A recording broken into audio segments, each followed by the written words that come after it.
Un saludo muy dominicanista para toda la audiencia de nuestro programa Hablan los Generales, de nuestro canal Dominicaneando. Bueno, pero entonces debemos repetir el ritual, ¿verdad? El ritual que será siempre importante. Primero, un saludo muy fraternal para el general Marichal, Morel Marichal. Muy agradecido. Y además, entonces, agradecer a nuestro personal de apoyo, a nuestro productor, el señor Francisco Lluveres, a Yasmin y a todo el personal de apoyo, que hay que destacar de nuevo el trabajo de investigación que ambos hacen, sobre todo Lluveres, y digo del sobre todo porque él vive como si fuera una especie de roedor de bibliotecas. Sí, un ratón en el Archivo General de la Nación. Investigándolo todo, que también destacar el trabajo que ha hecho don Roberto Casá en ese centro donde está la memoria de la República. La memoria histórica ahí está. De la nación. Entonces pasar también a agradecer como siempre toda la audiencia, la atención de nuestra audiencia, que se verifica de manera muy especial, Marichal, en todas las comunicaciones que nos mandan, observaciones, recomendaciones, o simplemente para ponerse donde el capitán lo vea. Claro. Pero interesante porque no solamente estamos hablando de la audiencia criolla de aquí, del sitio, sino también en todo el mundo. Acabamos de recibir inclusive notificaciones hasta de Australia, pero tenemos también América del Sur y de los Estados Unidos, todos los estados de los Estados Unidos. Y más allá, Marichal, de gente que son dominicanos. Hay muchos que no son dominicanos y ven el programa. Y lo siguen con interés, igual que en el Caribe también. Eso es lo que me llama la atención. Sí. Yo espero que tengan luz en Cuba, porque con esos apagones que le están dando, y puedan ver el programa, pero los cubanos son asiduos. No solamente son asiduos. Mira, ahí estaba viendo yo una noticia local, que salió en estos días, de que la gente carga sus dispositivos, ¿verdad?, en uno de los pocos sitios que hay energía eléctrica. En una plaza ahí, entonces. Van allá y se conectan. Claro, entonces agradecer a todos esa audiencia, también los cubanos que están fuera, en la Florida. Que ven el programa.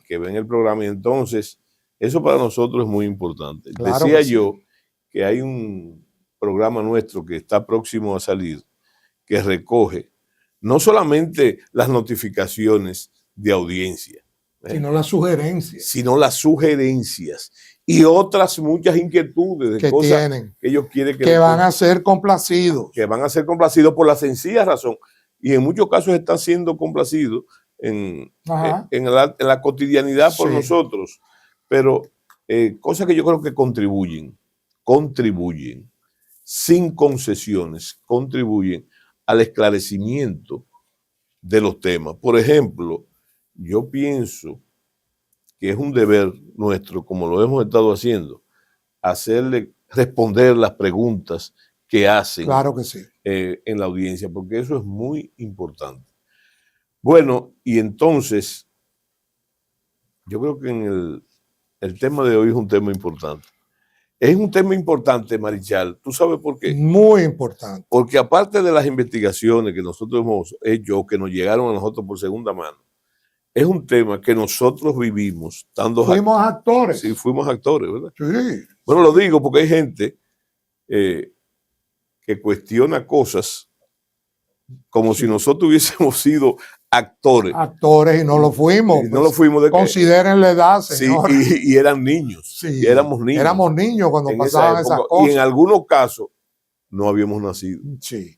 Pero en esta sí habíamos nacido y estábamos en las Fuerzas Armadas. Sí, y vivimos esas expectativas. Y vivimos la experiencia. Expectativa. Entonces, de lo que estamos hablando es que el programa de hoy tiene que ver con la crisis militar del 78, porque eso hay que recordárselo a la gente. Nosotros también, este es un programa para destacar recrear y de hablar rescatar, de las cosas militares. Claro, de los eventos militares que sucedieron en estos últimos 60 y pico de años, que es historia militar contemporánea y que tuvieron mucha influencia en los acontecimientos nacionales de todo tipo. Claro, claro que sí. Claro que sí. Entonces, ya dije que vamos a hablar de la crisis militar, de esa crisis militar. Pero yo quería agregarle algo a eso. Sí. Y es informarle a nuestra audiencia que vamos a comenzar en este periodo,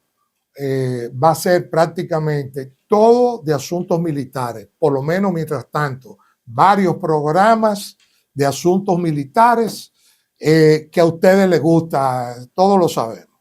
Sí. O sea que prepárense. Y no solamente, Marichal, como adendum, para justificar que es nuestro deber, ¿verdad?, la vigencia de las Fuerzas Armadas en la sociedad dominicana, siempre con líneas que tienen que ver con el interés nacional. Sí. Pero yo decía también que más que justificar, es para que las nuevas generaciones, ¿verdad?, y hasta nuestra generación comprenda. Sí, que entiendan por qué ocurrió eso. Por qué ocurrió eso. Pero también no queremos apañar inconductas, desaciertos que los militares, como todo estamento, cuando se hizo mal, los vamos a decir todo. No tampoco a ocultarlo. Bueno, en ese tenor, entonces debemos en este momento, antes de pasar a la sección de los saluditos. De los saluditos, ¿verdad? Sí. Y entonces yo te doy la primicia. Cómo no, cómo no. Vamos a saludar, comencemos con José Valdés, que está en New York,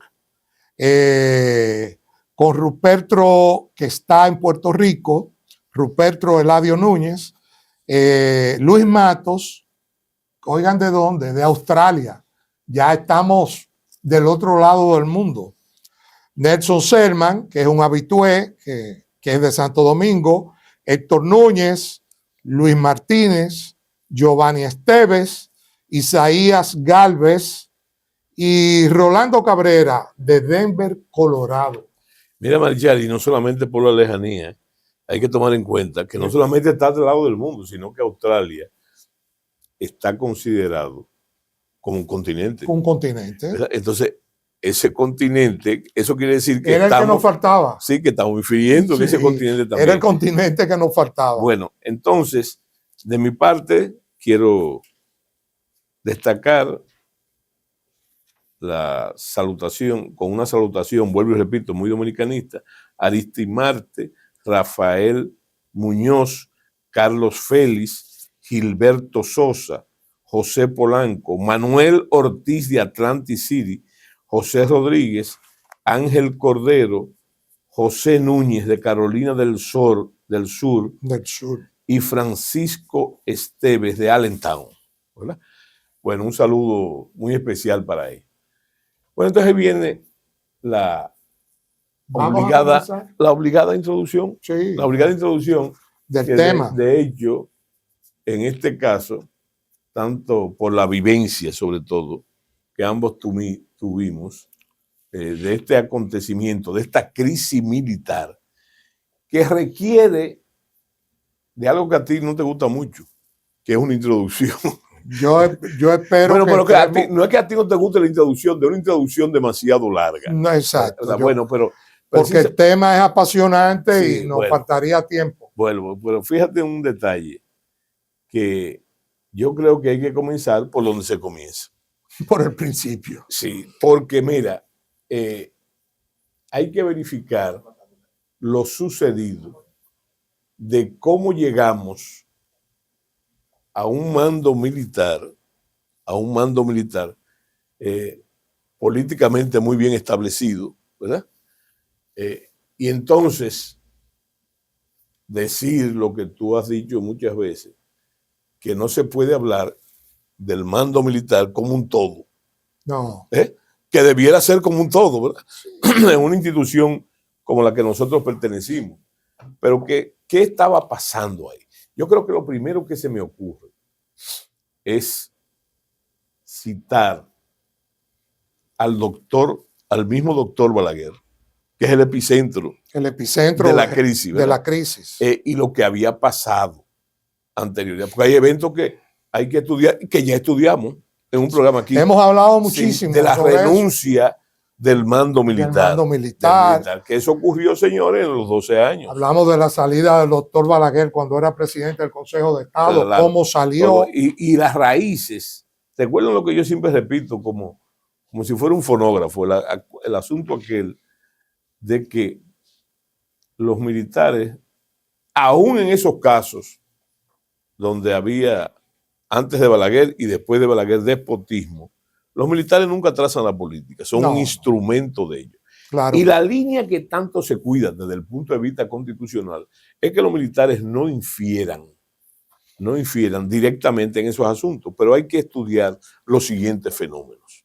Lo primero es que no podemos sacar del trasto a la muerte de Rafael Leónidas Trujillo Molina, no podemos sacar del trasto, ¿verdad?, esos años convulsos que siguieron a la muerte de... Esos años convulsos, pero además los cambios en las Fuerzas Armadas, claro, porque hubo cambios. Hubo cambios. Y grande. Entonces, sobre todo el posicionamiento. Bueno, alguien ha dicho, y yo lo repito, que nosotros pasamos en las Fuerzas Armadas de un trujillismo unipersonal, porque hay que hacerlo bien claro. Claro que sí. Las Fuerzas Armadas eran eminentemente trujillistas. Y eran un coto cerrado de Rafael. Que nadie podía meter el hocico. Pero también hay que destacar, porque lo metemos en un solo paquete, producto de un discurso que se ha construido, que las Fuerzas Armadas como tal, en la era de Trujillo, no era la ejecutora de los grandes pecados de violación de derechos humanos y represión de Rafael. Trujillo se cuidó mucho de eso. Es lo que te estoy diciendo, que hay que destacar eso. Sí. Había una especie de policía política militar. Sí, que era el SIN, famoso SIN, ¿verdad?, que tenía servicio de inteligencia militar. Y antes de esa estructura, que no nació con el régimen de Trujillo desde el principio, no nació con él. Había otro, ahí estaba, por ejemplo, el ASIS.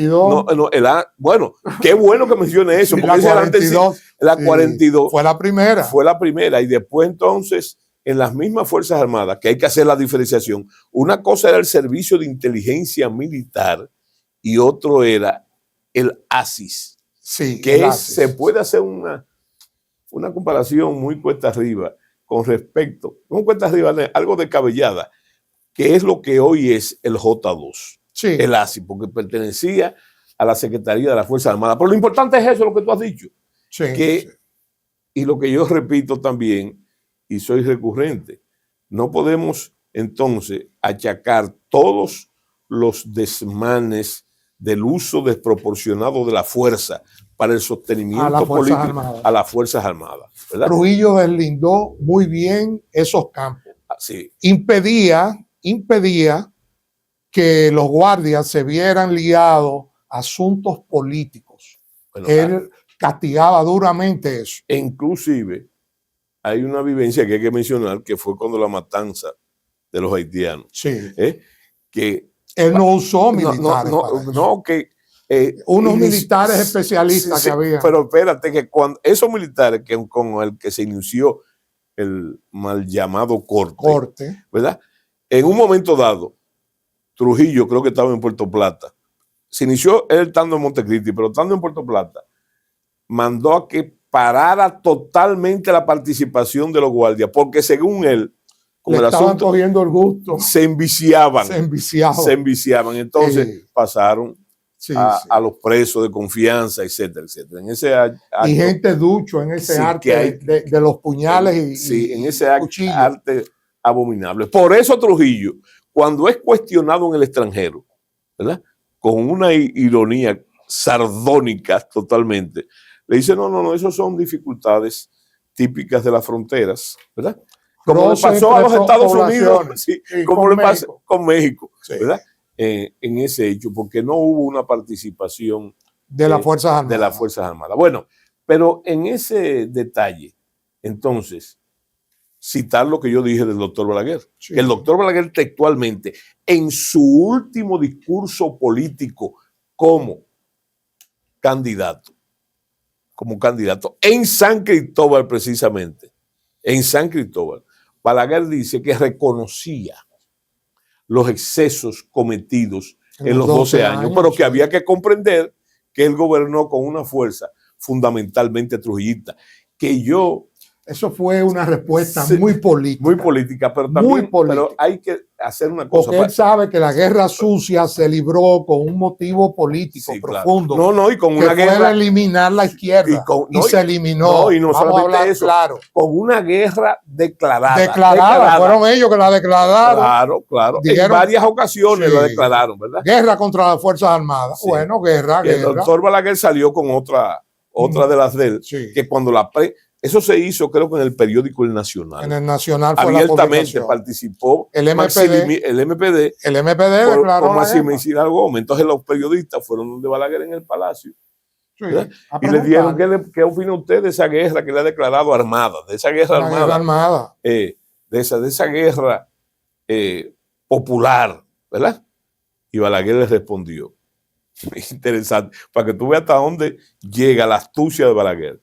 Le dice, bueno, guerra popular. Yo creo que la guerra nunca es popular. Lo único que es popular es la paz. La paz. Bueno, eso nos sirve a nosotros para montar el preámbulo, precisamente, destacando, Marichal, que no es del todo cierto, como Balaguer lo dice, de las Fuerzas Armadas trujillistas. Te voy a explicar por qué, sin tratar de justificar lo injustificable. ¿Tú sabes por qué? Porque realmente lo que pasó y él fue el hombre de la transición y lo hizo él, lo que pasó a ser, porque él dice así, yo goberné con una Fuerza Armada trujillista. Lo que pasó realmente fue que pasamos las Fuerzas Armadas estuvieron mandadas por unos oficiales de primera línea trujillista. De primera línea. Familia, la mayoría. O sea, el estamento de arriba era trujillista porque eran familias. Y otros no tan irónicos. Por ejemplo, no se ha dicho que esos que no eran Trujillo. No. Pero ¿quiénes eran? El teniente general Fausto Camaño o Ludovino Fernández. Que ya no estaba vivo cuando... los padres de los dos héroes de la revolución. De la guerra de abril. Padres genéticos. Sí, padres genéticos. Entonces, y otros más que no vamos a mencionar. Sí, está bien. Pero fíjate un detalle. Lo que pasó ahí fue, Marichal, sin darle más vueltas al asunto, que pasamos de un trujillismo de primera línea a un trujillismo de tercera línea. Sí. Porque no es verdad, por razones cronológicas, que esos que relevaron a esa cúpula militar fundamentalmente trujillista eran trujillistas, también.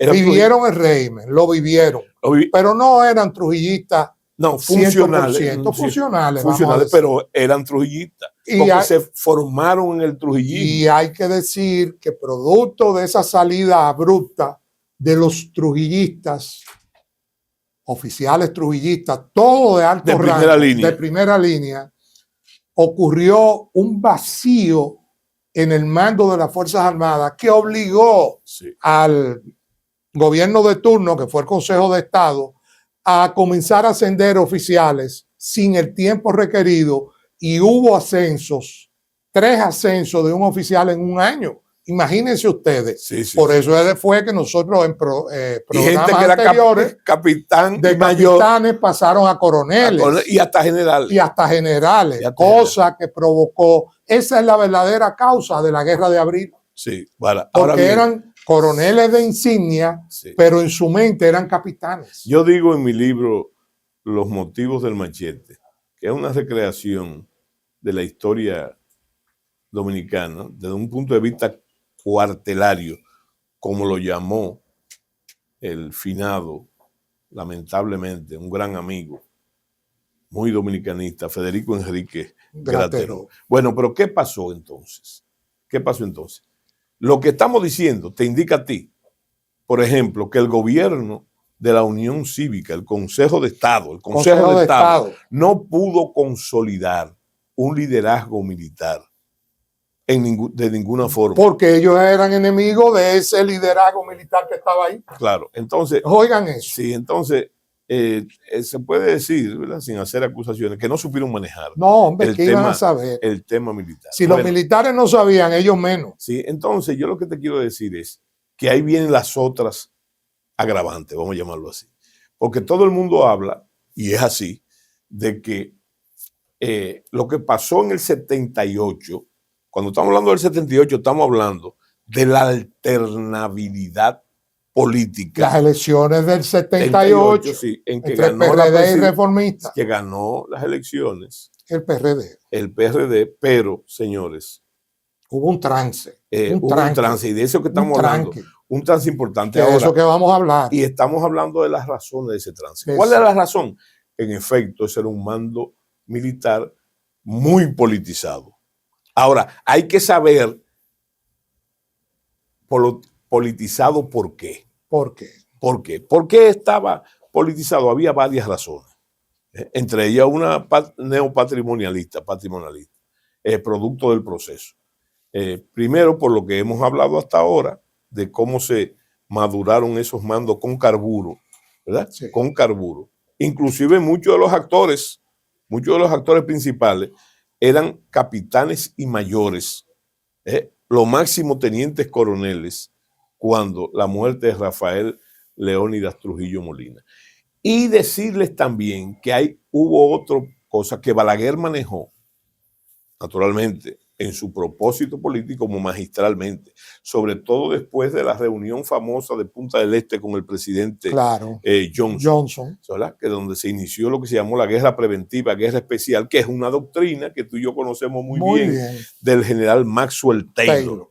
Del general Maxwell Taylor. Ahora bien, hay que también ver que Balaguer le sacó provecho en su favor, no solamente como aliado de los Estados Unidos, a la Guerra Fría. Le sacó mucho provecho a la Guerra Fría, ¿verdad? Provecho político. Provecho político. ¿En qué sentido? Y económico para el país. Porque a la gente, y es natural, se le ha olvidado, entre los guardias de esa época, anteriores a nuestra generación, pero que llegaron, nosotros convivimos, convivimos. De ellos aprendimos. Tú sabes lo que, exactamente. No vamos a negar. Tú sabes lo que le decían al doctor Balaguer en su principio, que esa era la herencia que nos había dejado el jefe. El jefe, ¿verdad? Y entonces Balaguer, que no tenía ningún tipo de liderazgo militar, mientras Rafael Leónidas Trujillo estaba vivo, porque Trujillo no dejaba que eso ocurriera, ni familiares de él, ni siquiera. No dejaba. Entonces, él promocionó el grupismo en las Fuerzas Armadas para mantenerlo ocupado, pues para que no conspiraran contra él. Hay que tener en cuenta también que sabía tanto que hizo eso. Que se le olvida que entre lo que estaba pasando en América Latina con respecto a la Guerra Fría, que comenzaron a florecer las dictaduras militares. Los golpes de Estado. Bajo una cosa que tú y yo lo hemos estudiado mucho, ¿verdad? No desde ahora, que surgió la teoría de que la mejor forma de proteger el Estado, de defender el Estado, era tomarlo, ocuparlo. Y eso propició. Y de ahí llevar la guerra. Exactamente. Hasta que se hizo inconveniente, porque la Guerra Fría duró mucho tiempo, ¿verdad? Claro. Entonces, llegó un momento cuando llegó el proceso de democratización, cuando ya los Estados Unidos habían ganado la Guerra Fría, entonces comenzó a desmontarse. El desmonte. Sí. Gradual. Bueno, pero entonces, ¿qué hizo el doctor Balaguer? El único que tuvo de los presidentes. La idea. La brillante era el único que no fue militar. Sí. Entonces siempre tenía el resquemor, ¿verdad? Sí. Los políticos siempre tenían el resquemor de que finalmente ocurriera aquí lo que estaba pasando en todas partes. Pero Balaguer no, Balaguer cogió, ¿verdad?, con sus fines políticos, como tú dijiste muy bien, fines políticos. Manipuló eso y entonces junto a eso, desarrolló un liderazgo en las Fuerzas Armadas. Claro. Y formó dos grupos principales. Para protegerse. Claro. Para protegerse de cualquier Los asonada. dos grupos se ocupaban uno del otro. Claro, claro. Chequeaban. Uno fue el del general Lenin Barceja y el otro del general Pérez Enrique Pérez y Pérez. Que hay que dedicarle un programa al general Pérez. A esos generales. Creo que debemos hacer una pausa porque sí. ya estamos cogiendo velocidad sí. y no queremos que tampoco la audiencia la coja. Así que volvemos en un momento. Muy bien, ustedes vieron, ¿eh? Ese es el papel fundamental de Marichal. Bien.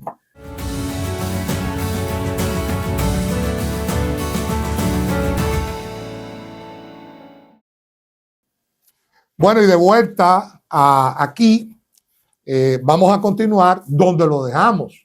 Sí, bueno, pero lo más importante, tú sabes que con la edad, Marichal, sí, hay cosas que se olvidan. Yo no sé si destacamos la colaboración de Yasmin, ¿verdad? No, nos faltó ella.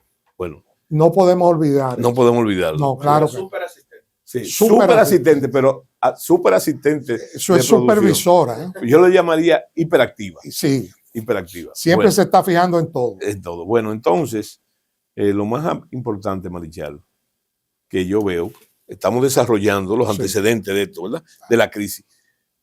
Poniendo inclusive en ocasiones la carreta de los bueyes detrás de la carreta. Detrás de la carreta. De la carreta. Bueno, y entonces yo creo que hay que destacar también, y ya dijimos que el doctor Balaguer se aprovechó de la Guerra Fría. Muchos dicen, el discurso ya no era un sirviente de los norteamericanos. No, eso no es verdad. No. Es más, nosotros hemos encontrado de hace tiempo en otros estudios, Marichal, que Balaguer siempre tuvo una actitud anti-norteamericana. Beligerante. Y él aceptaba la verdad de que ellos eran los jefes del mundo. Y la realidad geopolítica y geoestratégica. Pero fíjate una cosa, y esto no disculpa a Balaguer de muchas de sus actuaciones, pero hay que reparar que inclusive él se aprovechó de un conflicto geoestratégico como la Guerra Fría, ¿verdad? Para sacarle provecho a su proyecto de continuidad política. Claro que sí. De continuidad política. Y entonces, en ese aspecto, entonces recaemos en eso. ¿Qué pasó con los mandos? Balaguer fue conformando, no fue de un día para otro, un liderazgo en las Fuerzas Armadas. Pero no único, fue dividido. No. Ya dijimos que es dividido para sobrevivir a las tentaciones de las viejas conjuras militares y de aquellos guardias que eran un asunto del pasado, de que una vez invocados y convocados se alzaban con el santo y la limosna en un continente donde eso florecía por donde quiera. Estaba lleno de eso. Estaba lleno.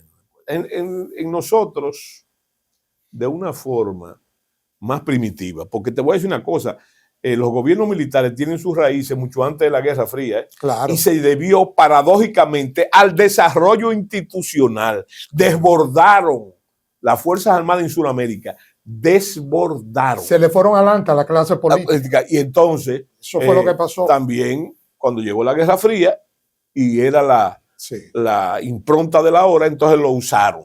Y lo usaron, a ver, se le fue la mano. Se le fue la mano. Se le fue la mano en muchos casos. Lo que recuerda, estando en la escuela superior, yo no sé si tú recuerdas unos conceptos de Huillarda, que él decía, que yo consideraba muy ofensivo para nosotros. Sí. En ese momento él decía que las Fuerzas Armadas Dominicanas eran unas Fuerzas Armadas desideologizadas y que vivían de las migajas del poder. Depredadora, no lo quiso decir. Sí, no, lo dijo. Pero él es un izquierdista consumado. Sí, pero... Y tenía que atacar a las Fuerzas Armadas. Bueno, yo no diría... Si lo ponemos en la balanza, él y las Fuerzas Armadas... Para los Estados Unidos, ganan las Fuerzas Armadas. Fundamentalmente liberal. Sí, los liberales. Y había otros analistas militares que a nosotros se nos han olvidado también, como Pot Atkins y otros. Pero fíjate un detalle. Todos demócratas. Fíjate un detalle interesante. Los instrumentos por los que Balaguer logró consolidar, ya dijimos lo de la división, pero ¿cómo logró consolidar las Fuerzas Armadas? Por la vía económica. Patrimonialista. Patrimonialista. ¿Por qué? Porque se supone también que ellos eran leales al régimen. ¿verdad? Sí. Pero se supone que lo serían más en su instrumentación. Si estuvieran defendiendo lo de ellos. Exactamente. Sí. Y de ahí nació entonces que Sí. un general en aquella época era un individuo, ¿verdad? Que tenía colonia de caña. Grande. Tenía también otros negocios dentro del sistema. Defendido por el gobierno. Y esas, cuando ya se hizo longevo el régimen, ellos tenían mucho que defender, pero no solamente al doctor Balaguer, sino con el doctor Balaguer a su patrimonio. Bueno, eso llegamos entonces al 78, como te gusta a ti, llegamos al 78 en el tercer intento del doctor Balaguer hacia un cuarto para perpetuarse mediante la reelección. La reelección, no el continuismo, había continuismo en él mismo, pero la reelección. Hay que destacar, aunque este programa no es político, que si tú analizas los otros intentos, donde hubo presencia militares como la del general Wessing, por ejemplo, tú vas pero cosa rara, fue en contra. Fue en contra. Fue en la acera de enfrente. No, lo otro vino en los 10 años. A los 10 años. En los 10 años, sí, en el periodo llamado de los 10 años. Sí.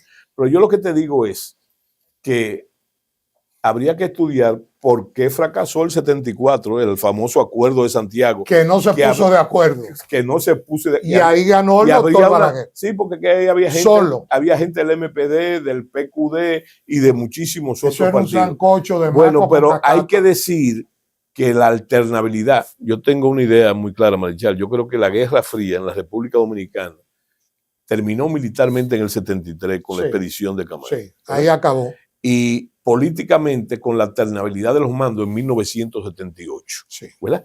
Eso fue obra del doctor José Francisco Peña Gómez, que se dio cuenta que no se necesitaba un coronel que se casara con la historia, sino de un pueblo que se expresara en las urnas. Claro. ¿Verdad? Y tenemos ese mérito. Ahora, con respecto a los mandos militares, llegamos al 78 con unas fuerzas armadas, ya lo dijimos, divididas, políticamente, monolíticas, sí, pero muy comprometidas, pero no para afuera, sino dentro del poder.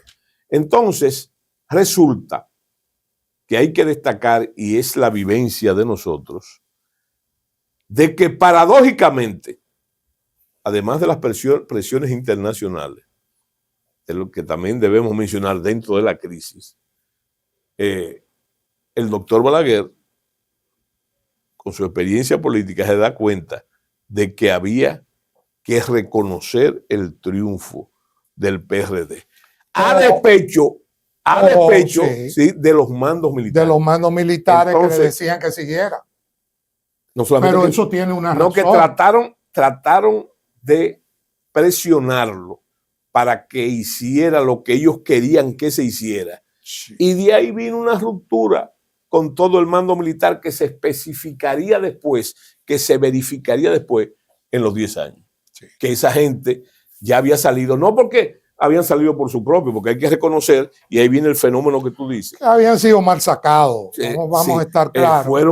Las Fuerzas Armadas fueron purgadas. Sí. Yo no sé, tú me hacías referente fuera de cámara del decreto de don Antonio Guzmán. Sí, el número 1. El número 1, donde se llevó la mayoría de la cúpula. Porque, no toda, Sí, pero vamos a explicarle. Por ejemplo, los mandos militares en ese tiempo estaban compuestos por oficiales que venían desde el 1948, 1947 en adelante. Y ellos se alternaban en el poder. O sea, eran viejos. Entonces, por eso quiero explicar que habían dos grupos, que ya lo hablamos, de los dos generales. Pero había un tercer grupo que no estaba con nadie, que era el de los oficiales jóvenes, que no creían ni en lo que decían en el grupo del general Pérez, ni tampoco en lo del general Nivar Seijas. Y desarrollado. ¿Qué hacía ese grupo? Se dedicaba a estudiar, para que no lo metieran y a cumplir con su deber. A cumplir con su deber. Pero hay un detalle. Cuando tú hablaste de división, hay que ver muy bien, porque estamos, señores, en el 78. Sí. Ya se había desarrollado una clase militar profesional que había sido postergada porque no se produjo el cambio generacional, pero muchos de ellos eran ya oficiales superiores y oficiales de escuela, o sea que provenían de la academia militar, ¿verdad?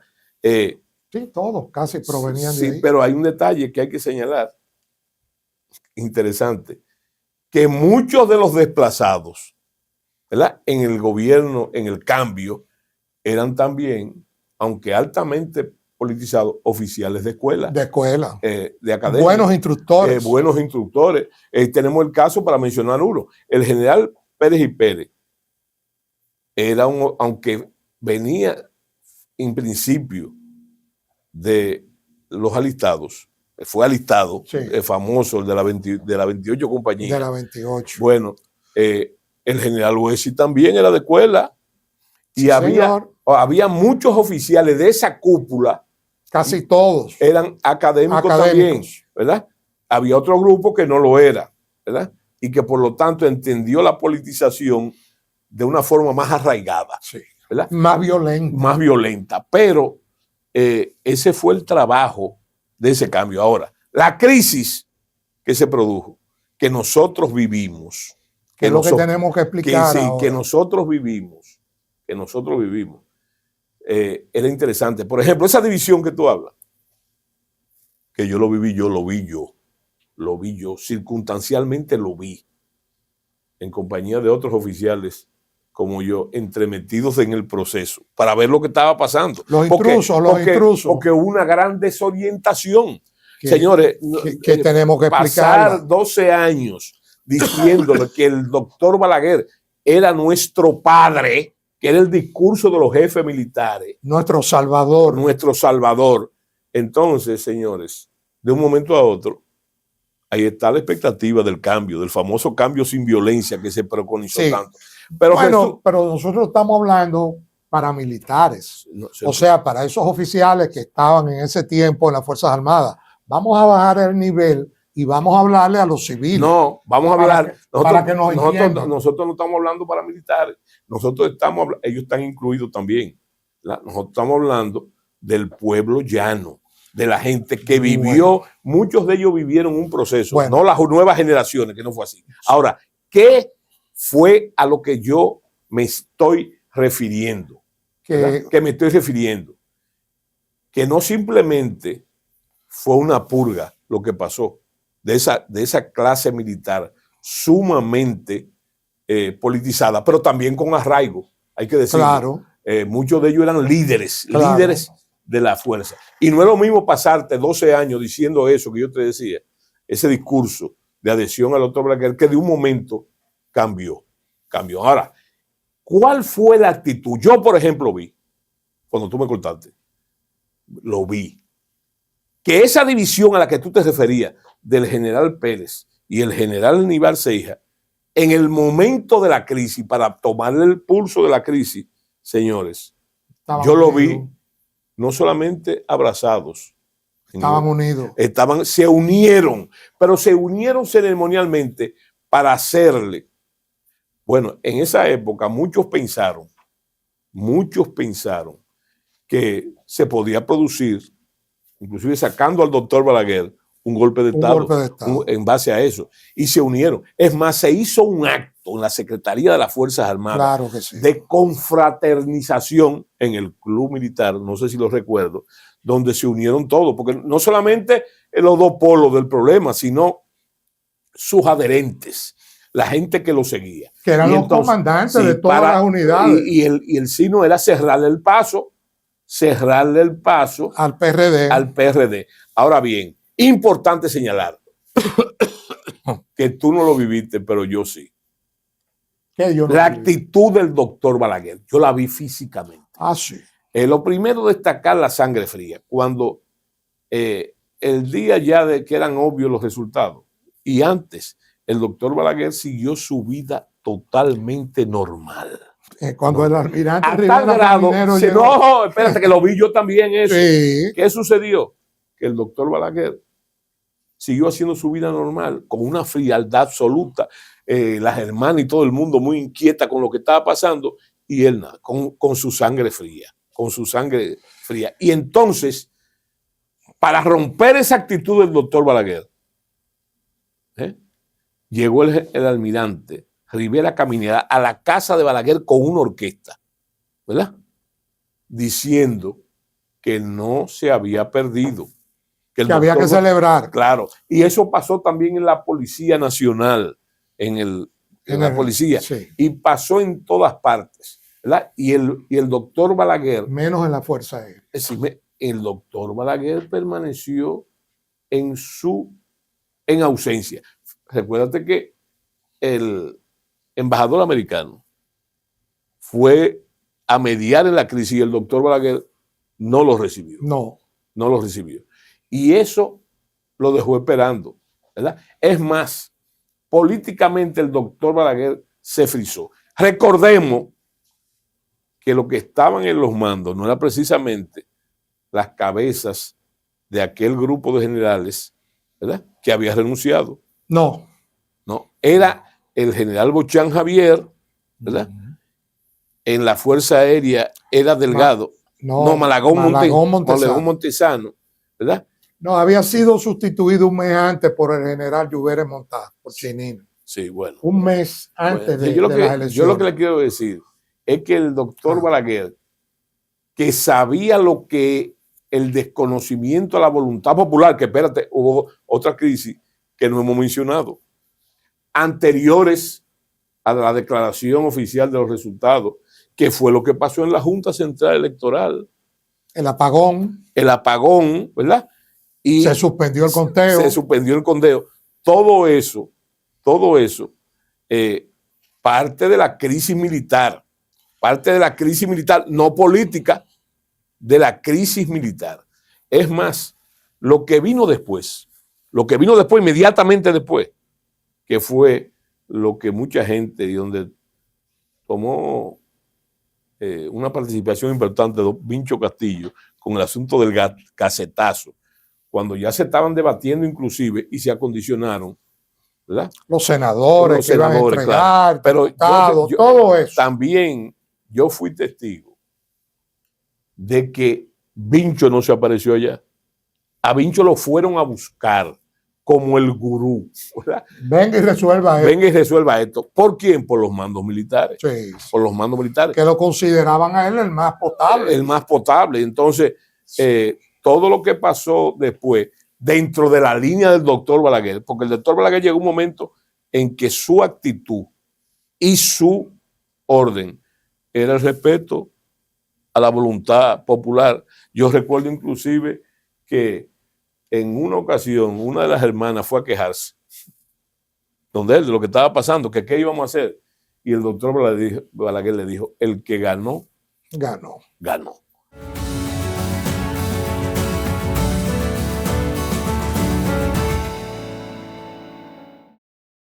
Señores, déjenme recordarle, o si no, decirle a los que no lo saben, que el mayo del 78 las Fuerzas Armadas duraron 31 días acuarteladas sin salir a ningún sitio. Escúchame.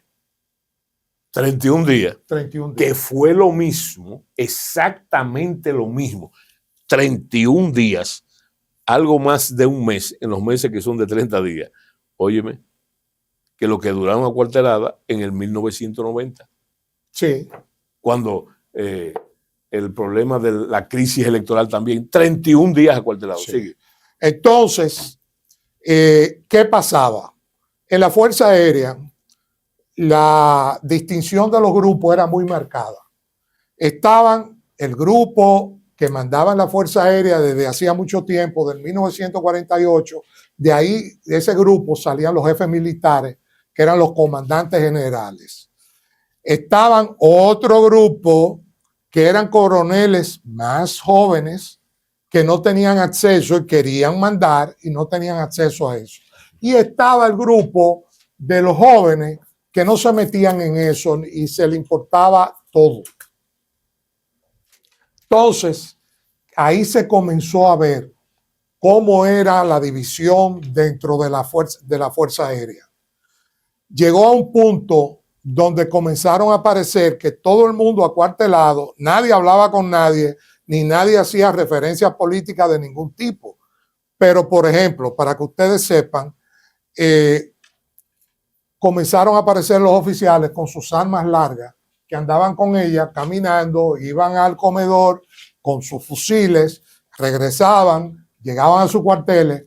Pero para que ustedes tengan una idea de la incertidumbre que había ya, yo les voy a confesar que los aviones de nosotros fueron saboteados como 3 veces. Eso significaba que ni lo podía volar los que eran adeptos a un grupo, ni los del otro grupo. O sea, los aviones, nosotros no teníamos aviones, porque fueron saboteados por ellos, por los jefes militares que estaban divididos. Entonces, antes de seguir, le voy a decir que para poder volver a volar los aviones, tuvieron que ser sometidos a una inspección de 2 meses para ver qué fue lo que hicieron y qué le quitaron o qué le pusieron. Pero los escuadrones de vuelo amanecían cercados por los paracaidistas. Cuando uno se levantaba por la mañana, abría la ventana, veía por la ventana un paracaidista con su fusil rodeando el escuadrón. Ese cerco lo levantaban a las 6 de la mañana. Razones, yo nunca supe porque nosotros, los que éramos oficiales subalternos, no preguntábamos. Simplemente eso. Imagínense hasta dónde llegó eso, que teníamos contacto con los oficiales del ejército que estaban en lo que era la 4ª Brigada, que después cambió a las escuelas de... no, tú dices la Dirección General de Entrenamiento. La Dirección General de Entrenamiento, y con oficiales que estaban en la academia. Y que en ese momento no se llamaba así, se llamaba Comando de Escuela. Comando de Escuela, sí. Así se llamaba. Eso era lo que me faltaba. Entonces nosotros, de los contactos que tuvimos con ellos, supimos que habían grupos de oficiales de artillería, que en eso estaban esas promociones de la 10ª, 11ª, 9ª. De la novena. De la novena y la 10ª. Sí, que no vamos a hablar de eso, que ellos amenazaban porque ellos no sabían que los aviones no podían volar. Pero ellos desde allá decían, si pasa algo, lo primero que vamos a hacer es que con los morteros vamos a bombardear a San Isidro y la pista, porque ellos están relativamente cerca. O sea que fíjense a qué niveles llegaron las Fuerzas Armadas en su división de los grupos de militares, jóvenes, viejos, todo. De ese mangú que se hizo ahí, de ese arroz con pollo, todo estaba dividido. Quiero decir... Escúchame, una observación simplemente, que no era privativo. No de era la Fuerza Aérea. De la Fuerza Aérea, no, porque era fíjate, Marina y Ejército. Fíjate, esa aspiración que tú dices, esas contradicciones que había, que eran también, no eran facciosas, eran naturales. Naturales. También déjame decirte, y es una cosa, surgió en el ejército, como tú recordarás, y tienen nombre, que fue los oficiales que después usó el presidente Guzmán. Claro. Una serie de oficiales, la mayoría académicos, sí, que vieron en ese cambio su oportunidad de ascender. Tú lo dijiste, de ascender. Y fíjate el detalle, por eso que hay que marchar, no podemos sacar del paquete, no que vamos a entrar ahí de nuevo, ya lo pasamos eso.